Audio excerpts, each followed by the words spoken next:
പരിശുദ്ധ പരമ ദിവ്യകാരുണ്യത്തിന് ആരാധനയും സ്തുതിയും പുകഴ്ചയും ഉണ്ടാകട്ടെ. ഉടമ്പടി എടുത്തു കഴിഞ്ഞപ്പോൾ ആൻസിയോട് പറഞ്ഞു, ഇപ്പം ആങ്ങളുടെ കല്യാണം നടന്നല്ലോ, അപ്പം ആൻസി വളരെ അഭിഷിക്തയായിട്ട് നിൽക്കുകയാണ്. ആൻസിയോട് ആരോ പറഞ്ഞ്, കൂട്ടുകാരത്തി പറഞ്ഞു, ആൻസി നീ IELTS എഴുതണില്ലേ എന്ന് ചോദിച്ചു. അപ്പോൾ എന്തുമാത്രം ഗ്യാപ്പാണെന്ന് നോക്കിയേ, 12 കൊല്ലമായി ഗ്യാപ്പ്. 2012 നഴ്സിംഗ് പാസ് ഔട്ട് ചെയ്ത ആളാണ്, ജീവിതം തീർന്ന്. ഇപ്പം ആരാണ്ട് വന്ന് ചോദിക്കുകയാണ്, എന്താ ചോദിക്കണേ, കൂട്ടുകാർ ചോദിക്കുകയാണ്, ആൻസി IELTS എഴുതണുണ്ടോ? അപ്പം അങ്ങനെ ഒരു ചിന്ത പോലും ഇല്ല, അങ്ങനെ ഒരു ആലോചന പോലും ഇല്ല. ആ ഫീൽഡ് വിട്ടതാണ്, ആ ഫയൽ ക്ലോസ് ചെയ്തതാണ്. ഓർക്കുക, കൃപാസനം മാതാവ് നിൻ്റെ ഓപ്പൺ ചെയ്ത് എല്ലാം ക്ലോസ് ചെയ്ത ഫയൽ പിടിപ്പിക്കും.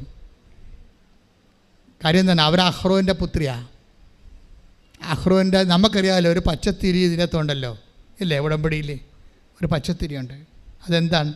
പ്രളയം കഴിഞ്ഞു എന്ന് നിന്നോട് പറയുകയാണ്.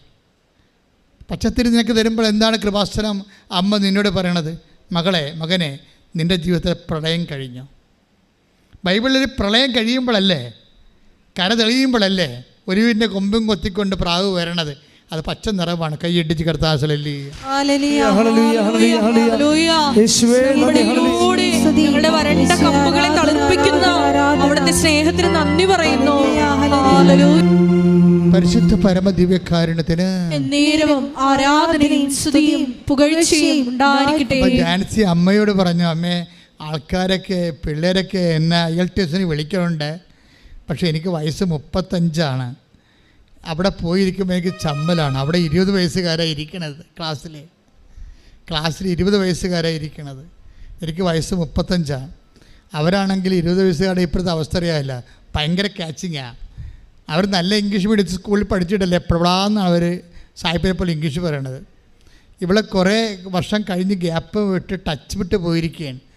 അപ്പോൾ വളരെ പുറകിലെ ആളായത് കാരണം മുമ്പിൽ കൊണ്ടുവരാൻ, മുമ്പിൽ ഇവരുടെ കൂടെ കോമ്പീറ്റ് ചെയ്യാൻ കോൺഫിഡൻസ് ഇല്ല. പക്ഷേ മദർ കോൺഫിഡൻസ് കൊടുക്കും. ഉടമ്പടിയോട് കൂടി ഉടമ്പടി നിങ്ങൾക്ക് കോൺഫിഡൻസ് തരും. അമ്മ ഇവളുടെ കോൺഫിഡൻസ് കൊടുത്ത് പറയും, നീ അവളുടെ കൂടെ ഒന്ന് എളിമപ്പെട്ടാൽ മതി, വേറെ പ്രശ്നമൊന്നുമില്ല. നീ അവരെ കൊച്ചുപോലെ അവർ 70 വയസ്സുകാരാണ്, നീ 35 പറഞ്ഞുകൊണ്ട് നീ ചമ്മരുത്, അതിൻ്റെ അഹങ്കാരമാണ്. നീ എളിമപ്പെടണം, എളിമപ്പെട്ടിട്ട് അവിടെ കൂടെ പോയിരിക്കണം. ബാക്കിയുള്ളത് ചെയ്യണതാരാ? ഞാനാ. അപ്പോൾ നിങ്ങൾക്ക് എപ്പോഴും ചിന്തിക്കേണ്ട കാര്യം, നിങ്ങളോട് ചെയ്യാൻ പറഞ്ഞാൽ ചെയ്താൽ മതി. അതിൻ്റെ ഫലം ആരുടെ കയ്യിലാണ് ഉള്ളത്? ദൈവത്തിൻ്റെ കയ്യിലാണ്. ഇതൊരു വിശ്വാസത്തിൻ്റെ യാത്രയാണ്. നിങ്ങളോട് അപ്പോൾ ഞാൻ അത് മനസ്സിലാക്കിയിട്ട് അവിടെ 20 വയസ്സുകാരുടെ കൂടെ ഇരുന്ന് പോയി പഠിക്കുക മാത്രമില്ല, പഠിച്ചിട്ട് ഫസ്റ്റ് അറ്റംപ്റ്റിൽ തന്നെ അവൾ പാസ്സായി. ശ്രദ്ധിക്കട്ടെ. ഹല്ലേലൂയ. പരിശുദ്ധ പരമ ദിവ്യകാരുണ്യത്തിന് അമ്മ നമ്മുടെ ജീവിതമാണ് നോക്കുന്നത്. മനസ്സിലായില്ലേ? നിൻ്റെ ജീവിതം, നിൻ്റെ അവസ്ഥ, നിൻ്റെ കണ്ണ് നിറയുന്നുണ്ടോ? നിൻ്റെ കൺകോളിൽ ഒളിച്ചിരിക്കുന്ന കണ്ണുനീര് കാണുന്ന അമ്മയുടെ സൗഹൃദമാണ് നമുക്ക് ഉടമ്പടി നൽകണത്. അതുകൊണ്ടാണ് എൻ്റെ മക്കളോട് ഞാൻ പറയുന്നത്, നിങ്ങൾ അമ്മയെപ്പോലെ വിശ്വാസത്തിലും പ്രത്യാശയിലും ദൈവസ്നേഹത്തിലും ഉടമ്പടിയിൽ അങ്ങ് മുഴുകണം. അങ്ങനെ മുഴുകിയ ദൈവം ഓൺലൈനാണ്. ആൻസി പരീക്ഷയൊക്കെ പാസ്സാക്കി കഴിഞ്ഞിട്ട് എൻ്റെ അടുത്ത് വരും. ഇവിടെ എല്ലാവരും പ്രാർത്ഥിക്കുമല്ലോ, IELTSകാരെയും വിസ വരാത്തവരെയും ഓഫർ ലെറ്റർ വന്നവരെയും പൈസ കൊടുത്തവരെയും പ്രതിസന്ധിയിലായവരെയും എല്ലാവരെയും നേരത്തെ പ്രാർത്ഥിക്കുക. ഇപ്പം ആൻസി പറയണത്, ആൻസിയുടെ തലയെ കൈ വെച്ചിട്ട് ഞാൻ ഇവരുടെ പാസ്പോർട്ട് കൊണ്ട് അമ്മയെടുത്ത് കൊടുക്കും. പാസ്പോർട്ട് കൊടുക്കുമ്പോൾ അമ്മ 4 എന്ന് എന്നോട് പറയും. അപ്പം ഞാൻ ഇവിടെ വന്നിട്ട് പറയും, ആൻസി 4:14 അമ്മ പറയുന്നുണ്ട്. അപ്പോൾ കുഴപ്പമുള്ള കേസല്ലേ ഇത്, നീ വെയിറ്റ് ചെയ്യാൻ പറഞ്ഞു പ്രാർത്ഥിച്ച്. 4:14 എന്ന് അമ്മ പറയുന്നുണ്ട്. അപ്പോൾ അവളത് അമ്മ പറയണത് വിശ്വസിച്ചു. നമുക്കറിയാം, ഇവിടെ വെക്കുമ്പോൾ നമുക്ക് മനസ്സിൽ കർത്താവ് എനിക്കൊരു ബോധ്യം തരും. അപ്പോൾ ഞാനത് അവരോട് പാസ് ചെയ്യും. അപ്പോൾ 4:14 അമ്മ പറയുന്നുണ്ട്, വെയിറ്റ് ചെയ്യാൻ പറയും. അപ്പോൾ എന്താ വെച്ചാൽ പൊട്ടക്കേസല്ലേ ഇത്, നിങ്ങൾക്ക് വെയിറ്റ് ചെയ്യാം. അപ്പോൾ തന്നെ 4-ാം മാസത്തിൽ അവൾ കയറിപ്പോയി. ശ്രദ്ധിക്കട്ടെ. ഹല്ലേലൂയ. അതായത് നിങ്ങൾ കുറച്ച് കഴിഞ്ഞാൽ, ഒരു ടൈം കഴിഞ്ഞാൽ എൻ്റെ മക്കൾ മെക്കാനിക്കൽ, ഇപ്പം നമുക്കറിയാമല്ലോ, പണ്ട് ഈ ലോറിക്ക് ഓടിക്കണില്ലേ, ലോറി, പഴയ ലോറിയൊക്കെ അല്ലേ, 5 ടൺ ലോറിയൊക്കെ ഓടിക്കുമ്പോൾ അത് മെക്കാനിക് സ്റ്റിയറിങ്ങാണ്. അതൊക്കെ ഇങ്ങനെ സ്റ്റിയറിങ് പിടിച്ച് വളക്കണമെങ്കിൽ ഡ്രൈവറിൻ്റെ 18 മസിലും നമുക്ക് കാണും, പുറത്ത് കാണിക്കാതെ. ഇപ്പോഴങ്ങനെയല്ല, ഇപ്പോഴേ പവർ സ്റ്റിയറിംഗ് അല്ലേ, അതിങ്ങനെയല്ലേ കാണിക്കത്തുള്ളവർ അല്ലേ. അപ്പം അതുപോലെ തന്നെ പ്രെയർ പവർ സ്റ്റിയറിങ്ങിലാക്കണം. കുറച്ച് കഴിയുമ്പോൾ ഇത് അഭിഷേകമാകും. ഇപ്പോൾ ആൻസിയുടെ ഒരു സാക്ഷ്യം കേട്ടപ്പോൾ എനിക്ക് തോന്നിയേ, ആൻസിക്ക് ഭയങ്കര പേടിയാണ് വണ്ടി ഓടിക്കാൻ ഭയങ്കര പേടിയാണ്, വിറക്കും, പിന്നെ വിറക്കും, പല പ്രശ്നങ്ങളാണ്. പക്ഷേ ഒരു പ്രാവശ്യം ഈ ഉടമ്പടി എടുത്തു കഴിഞ്ഞതിന് ശേഷം ഇവൾ ഈ പ്രത്യക്ഷിക്കുന്ന പ്രാർത്ഥന അഭിഷേകമായിട്ട് കിട്ടും. പുസ്തകം നോക്കാതെ തന്നെ നമ്മൾ ഓട്ടോമാറ്റിക്കായിട്ട് എന്തെങ്കിലും ഇഷ്യൂ വന്ന ഉടനെ പ്രത്യക്ഷിക്കുന്ന പ്രാർത്ഥന വായിന്ന് വരും. അതിന് അഭിഷേകം എന്ന് പറയുന്നത്. നമുക്ക് എന്തെങ്കിലും ഇഷ്യൂ വന്നാൽ നമ്മളൊരു പ്രഗ്നൻസിയിൽ മകളുടെ പ്രസവത്തിന് പോയി നിൽക്കുകയാണ്. അപ്പോൾ അവളെ ഓപ്പറേഷൻ തിയേറ്ററിൽ കയറ്റി. അപ്പോൾ അമ്മ പുറത്ത് നിൽക്കുകയാണെങ്കിൽ ഓട്ടോമാറ്റിക്കായിട്ട് ആരും പറയണ്ട, പ്രത്യക്ഷിക പ്രാർത്ഥനയും വിശ്വാസ പ്രമാണവും സ്വർഗസ്ഥനായ പിതാവും നന്മ പറഞ്ഞ് വരെയൊക്കെ ഓട്ടോമാറ്റിക്കായിട്ട് വരും. അതിനാണ് അഭിഷേകം എന്ന് പറയുന്നത്. അതിനാണ് പവർ പ്രയറിൻ്റെ പവർ സ്റ്റിയറിംഗ് എന്ന് പറയും. അങ്ങനെ ആയിക്കഴിഞ്ഞാൽ നിങ്ങൾ രക്ഷപ്പെട്ടു. ഇപ്പോൾ ഇവളെ സംബന്ധിച്ചിടത്തോളം ഇവളെ പറയണത്, ഞാൻ ഇത്രയും പേടിച്ച് വേർത്തും ഭയപ്പെട്ടുമൊക്കെയാണ് ഞാൻ വണ്ടി എടുത്തുകൊണ്ടിരുന്നത്. പക്ഷേ ഞാൻ ഇപ്പോഴേ വണ്ടിയെ താക്കോൽ ഇട്ട് തിരിക്കുമ്പോൾ തന്നെ എൻ്റെ മനസ്സിൽ അറിയാതെ ഞാൻ പ്രത്യക്ഷ പ്രാർത്ഥന ചൊല്ലിക്കൊണ്ടിരിക്കുകയായിരിക്കും. പക്ഷേ ഞാനത് കുറച്ച് കഴിഞ്ഞാൽ മനസ്സിലാക്കണത് ഞാൻ പ്രത്യക്ഷ പ്രാർത്ഥന ചൊല്ലിക്കൊണ്ടിരിക്കുകയായിരിക്കുമല്ല എന്ന്. അപ്പോൾ ഭയമെല്ലാം പോയി. പ്രയർ അഭിഷേകമായി കഴിഞ്ഞാൽ ഭയം പോകും. ഭയത്തെ കളയാൻ ഏറ്റവും നല്ല കാര്യം. ഇപ്പോൾ എന്ത് വിഷയമായാലും നിങ്ങളിത് അഭിഷേകമായി ഒന്ന് പ്രാർത്ഥിച്ചേ. കർത്താവ് ദൈവമേ, പ്രത്യക്ഷീകരണ പ്രാർത്ഥനയും അനുബന്ധ പ്രാർത്ഥനകളും അഭിഷേകമാകാൻ എന്നെ ആശീർവദിക്കണമേ. ശ്രദ്ധിക്കട്ടെ. ഹല്ലേലൂയ, ഹല്ലേലൂയ, ഹല്ലേലൂയ, ഹല്ലേലൂയ, ഹല്ലേലൂയ, ഹല്ലേലൂയ, ഹല്ലേലൂയ, ഹല്ലേലൂയ, ഹല്ലേലൂയ. പരിശുദ്ധ പരമ ദിവ്യകാരുണ്യത്തിന്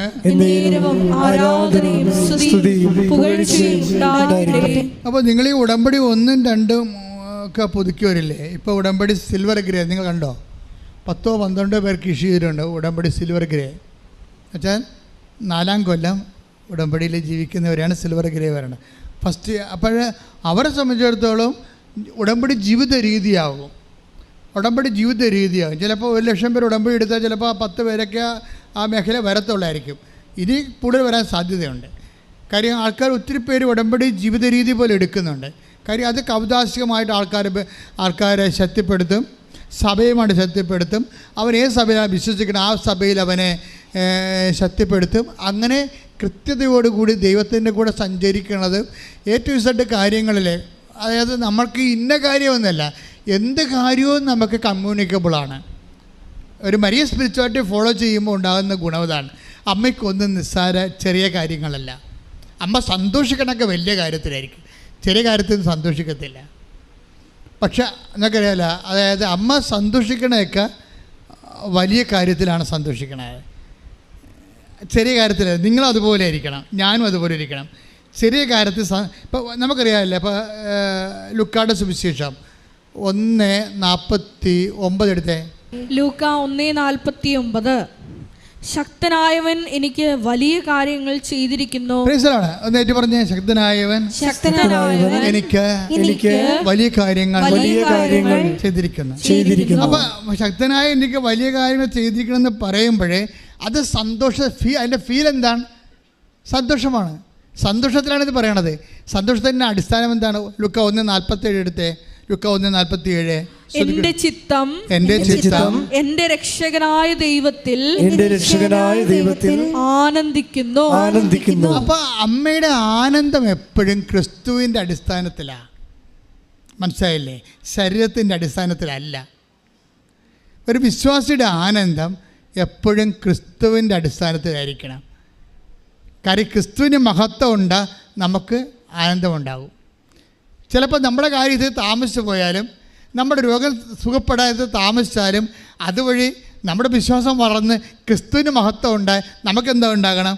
ആനന്ദം ഉണ്ടാകണം. ഞാൻ പറഞ്ഞ മനസ്സിലായില്ലേ? അതായത് അമ്മയുടെ ആനന്ദം എങ്ങനെയാണ്? വലിയ കാര്യങ്ങളിലാണ് അമ്മ ആനന്ദിക്കണത്. ആ ആനന്ദത്തിന് അപ്പോൾ അതിൻ്റെ അർത്ഥം എന്താണ്? ചെറിയ കാര്യങ്ങളിൽ ആനന്ദത്തിന് കാരണമില്ല, അത് നിസ്സാരമായിട്ട് കരുതും. അതിൻ്റെ ഗുണം എന്താണെന്നറിയാവോ? വലിയ കാര്യങ്ങളിലാണ് ആനന്ദിക്കണമെന്നുണ്ടെങ്കിൽ സൈക്കോളജിക്കലി സ്പീക്കിംഗ് ആ വ്യക്തി വലിയ കാര്യങ്ങളിൽ ദുഃഖം ഉണ്ടാകത്തുള്ളവർക്ക് ചെറിയ കാര്യങ്ങളിൽ ദുഃഖം ഉണ്ടാകത്തില്ല. പിടിയിട്ടില്ലേ? വെരി സിമ്പിളാ. അമ്മയിൽ നിന്ന് കുറച്ച് പഠിക്കാനുണ്ട് നമുക്ക്. ഇപ്പം അമ്മയുടെ ഇപ്പം ലൂക്ക 1:49 എന്താ പറയണത്? ലൂക്ക 1:49 ശക്തനായവൻ എനിക്ക് വലിയ കാര്യങ്ങൾ ചെയ്തിരിക്കുന്നു. ഒന്ന് പറഞ്ഞു, ശക്തനായവൻ എനിക്ക് വലിയ കാര്യങ്ങൾ ചെയ്തിരിക്കുന്നു. ആനന്ദത്തോടെ അത് പറയുന്നതിന്റെ അടിസ്ഥാനം എന്താണ്? ലൂക്ക 1:47 എന്താണ്? എന്റെ ചിത്തം എന്റെ രക്ഷകനായ ദൈവത്തിൽ ആനന്ദിക്കുന്നു. എന്റെ ചിത്തം പറഞ്ഞേ, എന്റെ ചിത്തം എന്റെ രക്ഷകനായ ദൈവത്തിൽ ആനന്ദിക്കുന്നു. അപ്പോഴേ അമ്മയുടെ ആനന്ദത്തിന്റെ അടിസ്ഥാനം രക്ഷകനായ ദൈവമാണ്. രക്ഷകനായ ദൈവം ആരാണ്? ക്രിസ്തുവാണ്. ക്രിസ്തുവിലുള്ള ആനന്ദമാണ് എല്ലാ വിഷയത്തിൻ്റെ ആനന്ദമായാലും ദുഃഖമായാലും അമ്മയുടെ ആത്മീയതയുടെ അടിസ്ഥാനം ക്രിസ്തുവാണ്.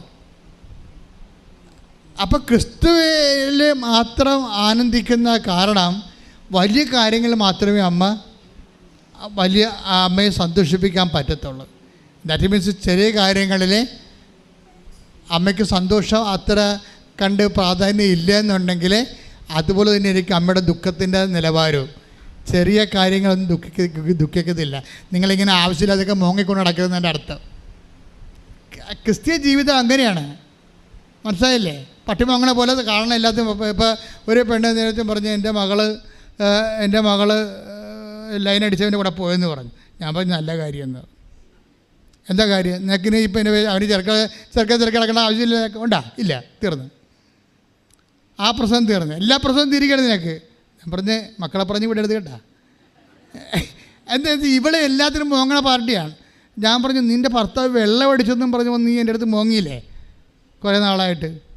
ശരി, അപ്പോൾ വെള്ളമോട് നിർത്തിയാ? ഇപ്പം ഇല്ല. മോങ്ങൽ നിർത്തിയാ? ഇല്ല. എന്നാ പിന്നെ എന്താ മോങ്ങണത്? പറഞ്ഞ മനസ്സിലായില്ലേ? അതായത് നിങ്ങളിങ്ങനെ ഓരോ കാര്യത്തിനും കരയാൻ തുടങ്ങിയ മരണം വരെ കരയേണ്ടി വരും. കരയേണ്ടെന്ന് തീരുമാനിച്ച ക്രിസ്തുവിലെ പറഞ്ഞേ, ഞാൻ ക്രിസ്തുവിൽ തീരുമാനിക്കുന്നു. ഇനി ഇതുപോലുള്ള കാര്യങ്ങൾക്ക് ഞാൻ കരയത്തില്ല. ക്രിസ്തു കൈമോശം വന്നാൽ മാത്രമേ